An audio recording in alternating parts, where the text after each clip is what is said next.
अमित कलथेक हमारे बीच है।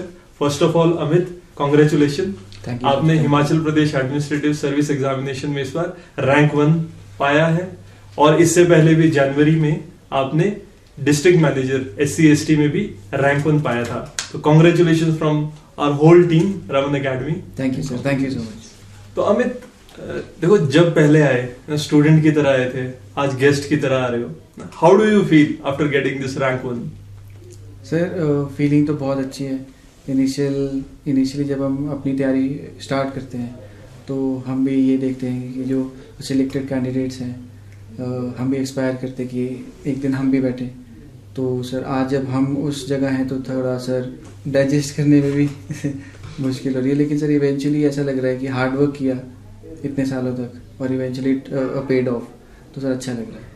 हमारे व्यूअर्स को अपने बारे में कुछ बताया। शिमला से बिलोंग करता हूँ और मेरी सारी स्कूलिंग भी शिमला से हुई है और 2017 में मैंने JP यूनिवर्सिटी से ग्रेजुएशन किया था सिविल इंजीनियरिंग में। और मेरे थर्ड ईयर में जो मेरी ग्रेजुएशन थी, मैंने उसी टाइम मन में बना लिया था कि मुझे सिविल सर्विसेज की तरफ जाना है। और मैंने HS के भी अटेम्प्ट्स दिए हैं, IAS के भी अटेम्प्ट्स दिए हैं। और IAS में मैंने अटेम्प्ट्स दिए, लेकिन मेरे 2 अटेम्प्ट्स थे और दोनों में ही मैं प्री क्वालिफाई नहीं कर पाया था। लेकिन लकीली HS में जब मैंने अटेम्प्ट्स दिए तो प्री मेरा हर टाइम क्वालिफाई हुआ, लेकिन 2 अटेम्प्ट्स में मेरा प्री मेंस क्वालिफाई नहीं हुआ था।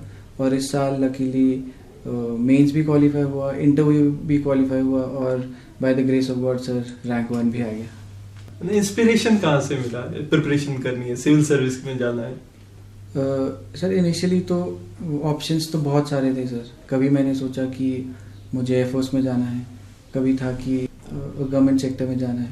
तो कहीं ना कहीं मेरे दादाजी का मेरा सपना था कि जैसे दादाजी भी गवर्नमेंट सेक्टर में थे, जो मान सम्मान गांव में दादाजी को मिलता था, तो कहीं ना कहीं मैं भी उनकी तरह बनूं।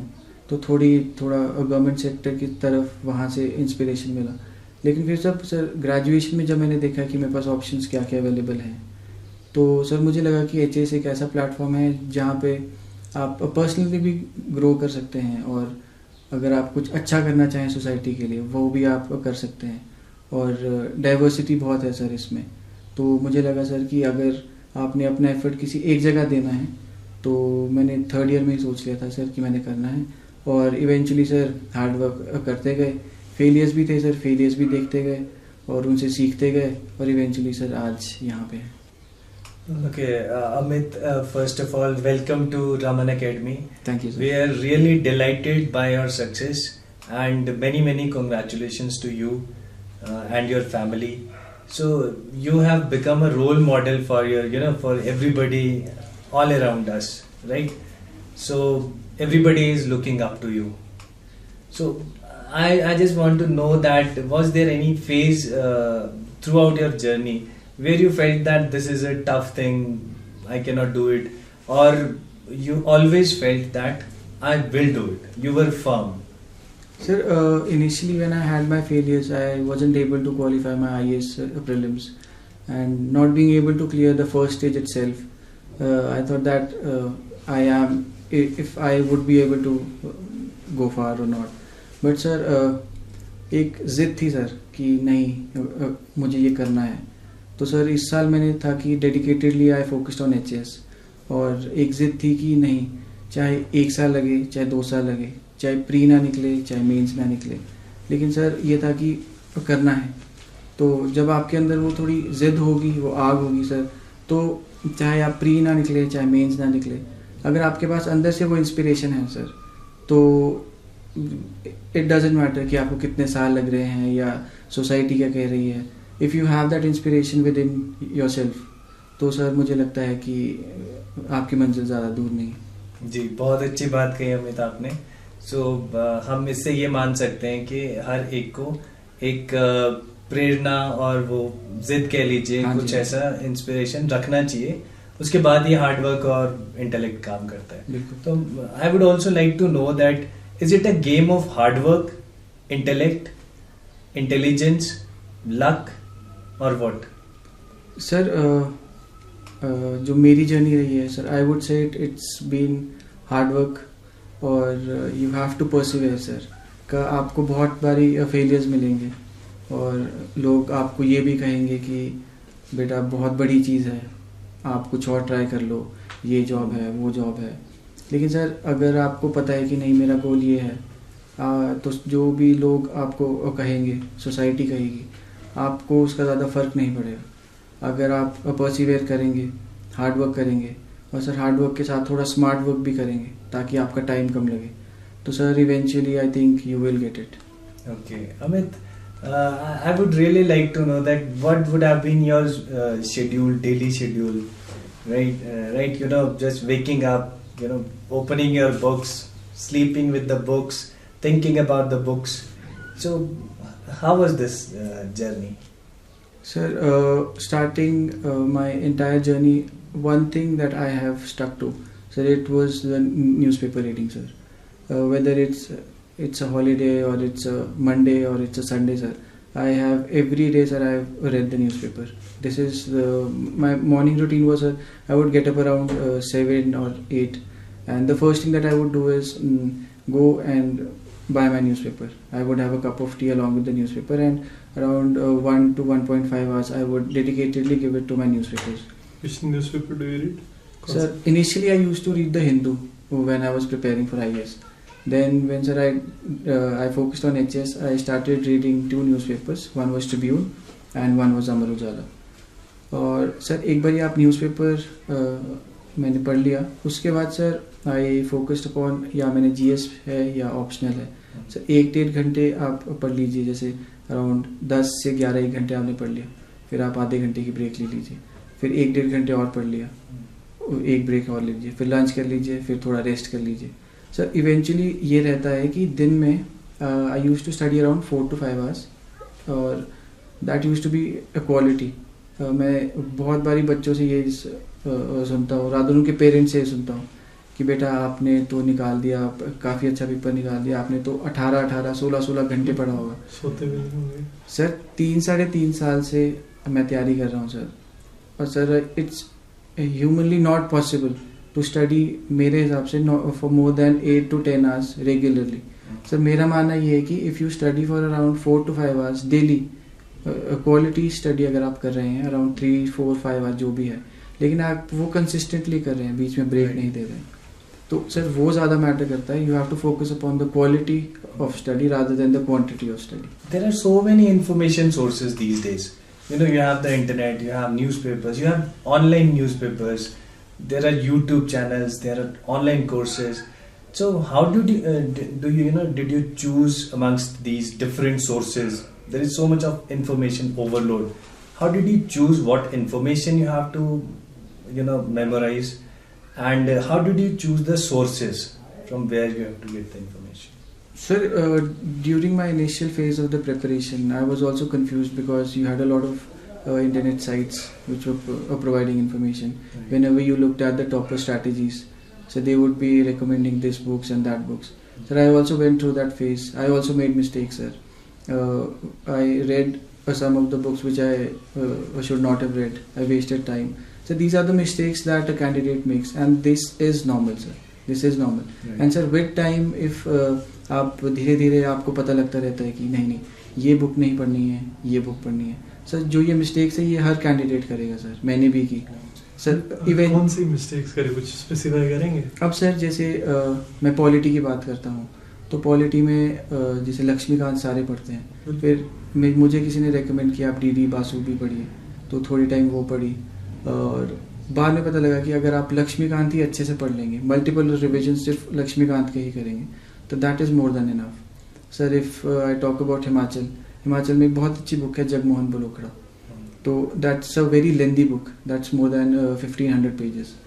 तो सर विद टाइम ये पता लगता है कि आपने कौन से पेजेस पढ़ने हैं। उसमें कई चैप्टर्स ऐसे हैं जिसमें आपको बहुत अच्छा फोकस करना है, बहुत अच्छे से पढ़ाई करनी है, कई चैप्टर्स ऐसे हैं सर जिसमें आपको ज़्यादा फोकस नहीं करना है। तो वो सर विद टाइम आया। ग्रेजुएशन में सर जब मैं था तो मैंने पूरी बलोकड़ा सारी पढ़ ली, बाद में पता लगा कि ये चैप्टर्स आपको नहीं पढ़ने। तो सर वो मिस्टेक्स थी, वो विद टाइम सीखते हैं, आप पेपर्स देते हैं, आप टेस्ट सीरीज देते हैं, आपको ये पता लगता है कि ये चैप्टर में मैंने सिर्फ इतना सा पढ़ना है, ये काम का है।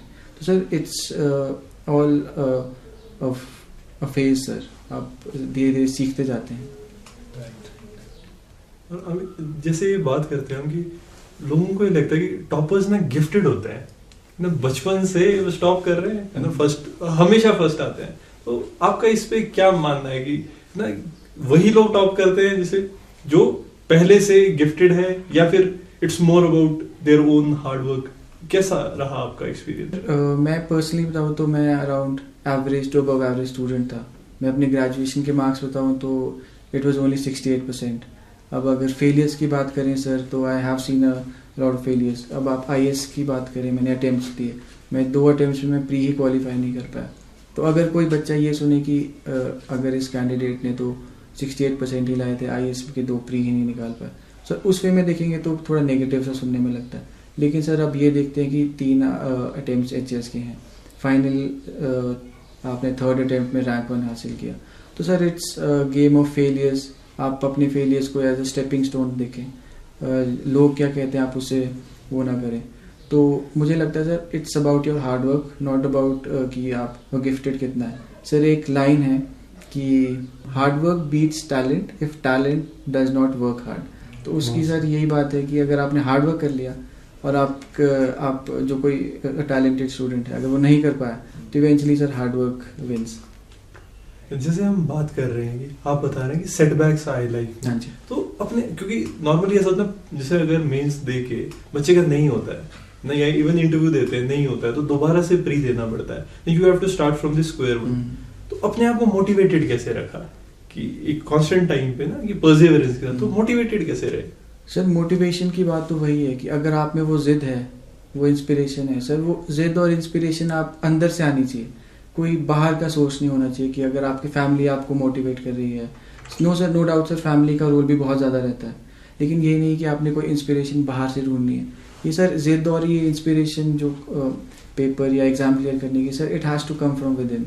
अगर आप में वो जील है तो नो डाउट आप सेटबैक्स देखेंगे, बुरा भी लगेगा सर, इतने एफर्ट कर रहे हैं 1, 2 साल 3 साल से नहीं एफर्ट मिल रहा। लेकिन सर अगर आप में वो जिद है, वो जील है, if you have the fire with in, तो सर विद टाइम चाहे कितना भी टाइम लगे सर इट पेज ऑफ। और हम जिसे हम बात कर रहे हैं ना कि प्रेशर आएगा बाहर से, हम ये चीज देखते हैं कि ना बच्चों पे सोसाइटल प्रेशर रहता है ना कि जॉब नहीं कर रहा है ना, इंजीनियर जैसे आपने इंजीनियरिंग करी ना, जॉब मिल रही थी, जॉब नहीं कर रहे हो, तैयारी कर रहे हो, और कॉन्स्टेंटली एक ना जब उस टाइम पे सेटबैक लगता है तो एक प्रेशर क्रिएट होता है बच्चों के ऊपर।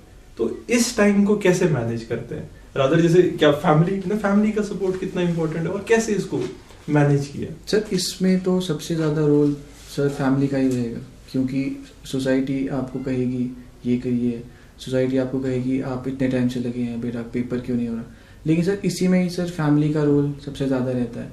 आपके मदर फादर, आपके सिबलिंग्स है, वो आपको मोटिवेट करेंगे कि नहीं आप और ट्राई करिए, और अच्छे से ट्राई करिए।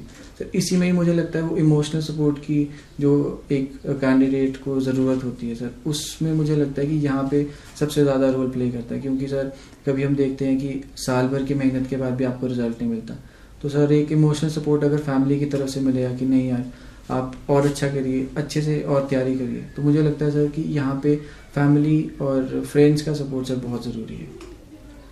जैसे कुछ स्टूडेंट्स प्रिपेयर कर रहे होते हैं तो उनके पेरेंट्स, उनके फैमिली को आप क्या मैसेज देना चाहेंगे? क्योंकि कई बार ऐसा होता है पेरेंट्स की तरफ से प्रेशर आने लग जाता है, तेरा तो क्लरिकल भी नहीं निकल रहा, या दूसरे एग्जाम देने लग जाओ, या छोटा पेपर भी नहीं निकल रहा है, तो कैसे करोगे? तो उनके लिए आपका क्या मैसेज है? सर पेरेंट्स के लिए सर सबसे बड़ा मैसेज, सबसे पहला मैसेज तो मैं यही कहूँगा कि आप अपने बच्चों को उस चीज़ के लिए सपोर्ट करें जिसमें वो आगे जाना चाहते हैं। Not only civil services, HAS है या आईएएस है, सिर्फ उसी के लिए नहीं। किसी ने स्पोर्ट्स में एक्सेल करना है, किसी ने ड्रामा में एक्सेल करना है, किसी और चीज़ में एक्सेल करना है, तो सर उसमें सपोर्ट करें। It's not only about studies कि आपने स्टडीज़ में ही एक्सेल करना है। जिस भी फील्ड में आपका बच्चा इंटरेस्टेड है आप उसमें उसको सपोर्ट करें। क्या पता कल को आगे जाके वो नेशनल्स खेले, ओलंपिक्स में गोल्ड मेडल लाए। तो सर बात यही रहती है कि फैमिली सपोर्ट मेरे हिसाब से बहुत इंपॉर्टेंट रहता है, क्योंकि मुझे मिला तो मेरे को लगता है कि मेरे जो काफ़ी परेशानियां थी वो मैंने देखी नहीं, क्योंकि फैमिली का सपोर्ट बहुत रहा। तो सर इवेंचुअली आप प्लीज़ अपने जो बच्चे हैं उनको उस चीज़ में सपोर्ट करें जिसमें वो आगे जाना चाहते हैं। अमित, आपका फेज जो है काफ़ी लंबा फेज रहा है पढ़ाई का, almost you know more than 3 years का, और 3 आपके लगभग अटेम्प्ट हुए हैं. तो फर्स्ट अटेम्प्ट हुआ, फिर आप सेकंड में आए, थर्ड में आए, तो बीच में आपने कोई रिव्यू किया दैट फर्स्ट अटेम्प्ट के बाद आपको लगा कि I should look for my flaws where I am lacking. Second के बाद आपने देखा होगा कि मुझे किन चीज़ों में, मतलब वो वीक पॉइंट्स आपने ढूंढे, उन पे काम किया, थोड़ा सा हमें उसके बारे में बताएं.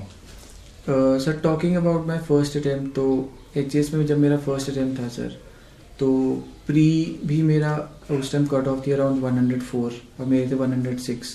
तो सर उस टाइम ऐसा लग रहा था कि बेटा बाल बच गए, क्योंकि सर एफर्ट सारे करते हैं, इवेंचुअली थोड़ा जब आप कट ऑफ कितने पास होते हैं तो लगता है लक थोड़ी फेवर कर गई. और सर मेंस में जब मैं गया तो कट ऑफ वॉज अराउंड 420 के आसपास थी सर, मेरे 411 थे, वहाँ मैं थोड़ा रह गया, वहाँ मैं क्लियर नहीं कर पाया. तो सर उस टाइम मैंने सोचा कि थोड़ी और मेहनत की ज़रूरत है, क्योंकि काफ़ी मैंने कैंडिडेट से भी ये सुना था कि अगर आपका फर्स्ट टाइम नहीं होता है, इट्स अ लॉन्ग प्रोसेस, तो आप हिम्मत ना हारें, अपने वीक पॉइंट्स उसको देखें. तो सर मेरा था कि जो मेरे वीक सब्जेक्ट्स हैं, मैंने देखा कि मेरा हिस्ट्री थोड़ा वीक था और थोड़ा मैं एनवायरनमेंट में भी थोड़ा लैक कर रहा था. मैं ये देख रहा था कि कहाँ पे ज़्यादा फोकस करने की ज़रूरत है. थोड़ा एनालाइज़ किया तो, और अगली बारी सर लकीली प्री में भी मेरा अच्छा स्कोर रहा, क्योंकि मैंने MCQs काफ़ी ज़्यादा लगाए, काफ़ी ज़्यादा अच्छे से प्रैक्टिस की, और मेंस भी अगली बारी सर क्लियर हो गया था. लेकिन लैंग्वेज पेपर में मैं रह गया था सर. तो यहाँ पे मैं स्टूडेंट्स को ये बताना चाहूँगा कि मेंस में आपका हिंदी और इंग्लिश का एक कंपलसरी पेपर रहता है. हमारा ज़्यादा फोकस GS और ऑप्शनल पे रहता है, जो रहना चाहिए, क्योंकि उसी से हमारी मेरिट बनेगी. लेकिन कभी कभी मैं देख रहा हूँ कि स्टूडेंट्स हिंदी में लैग कर जाते हैं और 1 या 2 नंबर की वजह से सर मेंस क्लियर नहीं होता है. तो संडे टू संडे सर अगर हम इंग्लिश और हिंदी पे थोड़ा फोकस कर लें, ताकि एटलीस्ट क्वालिफाइंग पेपर का हम आपको ज़्यादा सोचना ना पड़े, और क्वालिफाइंग पेपर्स पे भी बच्चे ध्यान दें. क्या अमित, क्या हम आपका टाइम टेबल जान सकते हैं? जैसे आपने संडे टू संडे कहा, हाँ जी, कुछ हमें हमारे एस्पिरेंट्स जो हैं बाकी, उनके लिए कुछ बताएंगे कि आपका टाइम टेबल क्या था? सर वैसे तो मैंने बता दिया था सर कि इनिशियली 1.5 आवर्स मैं न्यूज़पेपर पढ़ता था. फिर दिन में सर न्यूज़पेपर के अलावा जो 3 से 4 घंटे मैंने देने हैं, वो सर या तो वो GS को दे दीजिए या वो ऑप्शन को दे दीजिए, वो आप अपने हिसाब से डिसाइड करें. ये है कि कंसिस्टेंट रहें, दिन में आप 3 या 4 घंटे अच्छे से पढ़ें, क्वालिटी से पढ़ें. और सर लैंग्वेज पेपर्स की बात है तो मैं सर हिंदी न्यूज़पेपर मैंने स्पेसिफिकली इसलिए लगाया था ताकि थोड़ी मेरी हिंदी पे कमांड बढ़ जाए. अब आप रोज़ हिंदी का न्यूज़पेपर पढ़ेंगे, रोज़ हिंदी के वर्ड्स पढ़ेंगे, तो एक आपकी अच्छी कमांड बनने लग जाती है. क्योंकि सर हिंदी वैसी हमने 10th तक न पढ़ी थी, उसके बाद 6 से 7 साल हमने नहीं पढ़ी, तो सर थोड़ा आउट ऑफ टच हो जाते हैं. हिंदी के वर्ड्स जब बार बार आप न्यूज़पेपर्स में देखते हैं तो लैंग्वेज पेपर थोड़ा आसान लगने लग जाता है सर.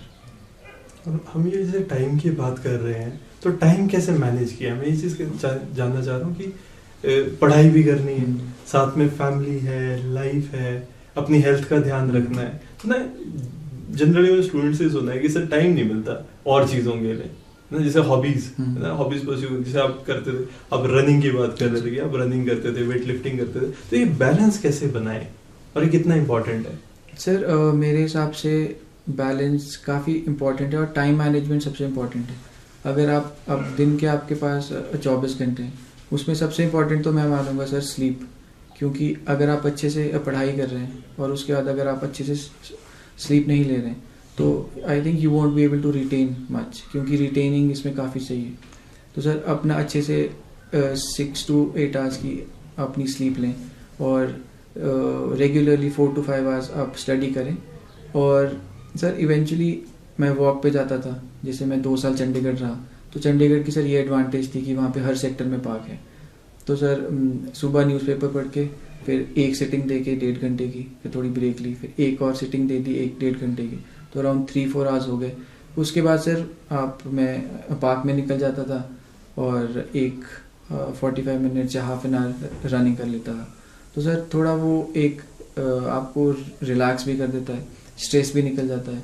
तो सर वही आपको टाइम मैनेज करना है और ज़्यादा स्ट्रेस नहीं लेना सर. आप थोड़े अपना टाइम इस हिसाब से निकालें कि थोड़ा स्ट्रेस आप लो डाउन करें. एक नॉर्मल वॉक ले लें, फ्रेंड से बात कर लें, रनिंग कर लें, कुछ ऐसा करें जिससे आपको अच्छा लगे. क्योंकि इतने सीरियसली भी, मतलब सीरियसली तो तैयारी करनी है, लेकिन इतना स्ट्रेस लेके तैयारी नहीं करनी।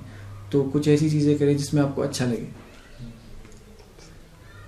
और अमित, जैसे हम बात कर रहे हैं कि कंसिस्टेंसी बहुत इंपॉर्टेंट है, मोटिवेशन बहुत इंपॉर्टेंट है, इसमें ना जैसे टीचर्स का रोल क्या है? सर अब जैसे मैं रमन अकेडमी की बात, जब मैंने मॉक इंटरव्यूज़ दिए, तो सर ये मेरा फर्स्ट टाइम था कि मैं कोई इतने बड़े पैनल को फेस कर रहा था। तो मेरे जो फ्लॉज थे आपने मुझे फर्स्ट डे बताए, फिर अगले दिन मैंने वो थोड़े इम्प्रूव किए, फिर अगले दिन आपने मुझे बताया कि आपने यहाँ पे इम्प्रूव किया है। तो जब आपने यही कहा कि आपने यहाँ इम्प्रूव किया, तो सर अंदर से एक कॉन्फिडेंस आता है कि नहीं, मैं इम्प्रूव कर रहा हूँ। फिर थर्ड डे सर सब आपने बोला कि there has been a drastic change. तो सर फाइनल इंटरव्यू से पहले जब कैंडिडेट ये सुन ले कि you have made a drastic change, तो सर फाइनल इंटरव्यू से पहले एक कॉन्फिडेंस बिल्डअप भी होता है, और एक जो हेजिटेशन होती है सर बोलने की, और जो फ्लॉज है, जैसे सर जैसे आपकी आवाज़ की बात है कि आपने थोड़ी आवाज़ लाउड रखनी है। तो सर अगर आप बिना प्रैक्टिस के, बिना मॉक्स के अगर मैं जाता, तो सर वहाँ पे वो फ्लॉज आते हैं, और वो फ्लॉज मैंने अपने पहले ही ठीक कर लिए। तो सर इवेंचुअली जो फीडबैक है सर, फीडबैक बहुत इंपॉर्टेंट है।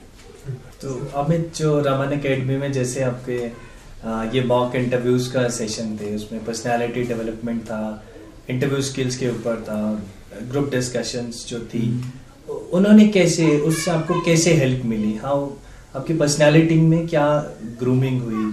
सर जैसे मैं बताता हूँ, जो मेरा फर्स्ट सेशन था ग्रुप डिस्कशन का, तो सर जो वैरायटी ऑफ क्वेश्चंस है सर, नॉट ओनली जो पैनल पूछ रहा है, जो बाकी स्टूडेंट्स भी हैं एकेडमी के वो भी पूछ रहे हैं। तो सर जब आपके पास डाइवर्सिटी ऑफ क्वेश्चंस आ रहे हैं, तो आप एक हिसाब से अपना आंसर्स को एक्सप्रेस करना सीख रहे हैं, और वो सर जब आप 1 दिन 2 दिन 3 दिन बार बार करेंगे, सर इवेंचुअली फाइनल इंटरव्यू के दिन आपको इतना हेजिटेशन या इतनी दिक्कत नहीं आएगी बोलते हुए। तो sir finally it help me to get into the flow. तो फाइनली जब मेरा फाइनल इंटरव्यू हुआ, तो जब मैं फाइनल इंटरव्यू दे के बाहर आया, फिर उस टाइम रियलाइज़ हुआ कि जो मॉक इंटरव्यूज़ है उसकी कितनी ज़्यादा हेल्प मिली। प्रीलिम्स, मेंस और इंटरव्यू ना, तीनों को अलग अलग करके देखते हैं कि कैसे, ताकि एस्पिरेंट्स जान पाएं कि वो कैसे प्रिपेयर करें। तो सबसे पहले हम प्रीलिम्स के बारे में बात करेंगे। प्रीलिम्स में स्पेसिफिकली आपका, क्योंकि आपने 3 बार प्रीलिम्स क्वालिफाई किया है, तो आपका वो एक्सपीरियंस कैसा है? How did you prepare for it? और एग्जामिनेशन हॉल में आप किन चीजों को ध्यान रखते थे? स्ट्रेस कैसे मैनेज करते थे? उसके बारे में बताइएगा।